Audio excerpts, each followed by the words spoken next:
दोस्तों साबुन किने ये इस्तेमाल वीडियो देखें। साबुन ये पता किना कीता ही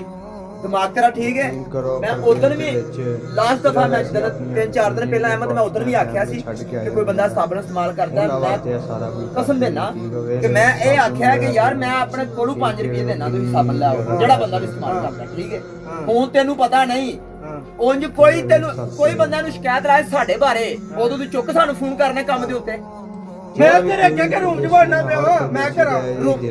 ਤੂੰ ਵੀ ਰੂਮ ਚ ਵੜਨਾ ਨਾ ਹੋ ਜਦੋਂ ਸਾਡੀ ਕੋਈ ਸ਼ਿਕਾਇਤ ਲਾਂਦਾ ਹੈ ਉਦੋਂ ਵੀ ਰੂਮ ਚ ਵੜ ਕੇ ਗੱਲ ਕਰਦਾ ਉਦੋਂ ਉਹਨਾਂ ਨੂੰ ਕਿਉਂ ਨਹੀਂ ਪੁੱਛਦਾ ਹੁਣ मैं अंदर कैमरे लावा वाशरूम च भी साबन का इस्तेमाल करदा मैं तेरा ये भाजी मैं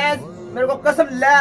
साबन ऐसा में इस्तेमाल ना होया है मैं जिम्मेदार मैं कसम नहीं चुकनी पर चेक कर वो गिल्ला ते होया मैं मानना वो गिल्ला होया वे पर पूछ ना ग्रुप ਦੇ ਵਿੱਚ ਅਗਲਾ ਆਖੇ ਉਦੋਂ ਵਹੀ ਭੈੜੇ ਆ ਮੈਂ ਸਾਹਿਬ ਹੁਣ ਅੰਦਰ ਨਾ ਕੋਈ ਮੰਨੇ ਤੇ ਮੈਂ ਕੀ ਕਰਾਂ ਮੈਨੂੰ ਵੀ ਦੱਸਿਆ ਨੇ ਤੇ ਫਿਰ ਕਿਰਾਇਆ ਫਿਰ ਲੈ ਕੇ ਵਹਾਓ ਇਹਦੇ ਵਿੱਚ ਕਿਰਾਏ ਦਾ ਕੀ ਲਿੰਕ ਹੋਇਆ ਜਦੋਂ ਅਗਰ ਕਿਸੇ ਕੋ ਪੈਸੇ ਨਹੀਂ ਹੈ ਮੈਂ ਦੇਣਾ 5 ਰੁਪਏ ਮੈਂ ਕੋ ਨਾ ਕਰਨਾ ਤੇ ਆਉਂਦੇ ਨੇ ਸਾਰੇ ਭਾਨਾ ਵਾ ਫਿਰ ਆਉਂਦੇ ਨੇ ਸਾਰੇ ਇਹ ਡੇਲੀ ਦਾ ਜਰਾਸੀਮ ਲੱਗਦੇ ਨੇ ਯਾਰ ਦਾਣੇ ਨਿਕਲਉਂਦੇ ਨੇ ਜਿਸਮ ਲੈ ਤੈਨੂੰ ਦਾਣੇ ਨਿਕਲ ਉਹ ਜਾ ਕੰਮ ਕਰ ਜਾ ਕੇ ਲਿਆ ਕੇ ਦੇ ਇਹਨਾਂ ਨੂੰ ਪੱਲਿਓ ਜਦੋਂ ਕੋ ਨਹੀਂ ਉਹਨੂੰ ਤੂੰ ਲਿਆ ਕੇ ਦੇ ਚਲੋ ਅੱਜ 5-5 ਰੁਪਏ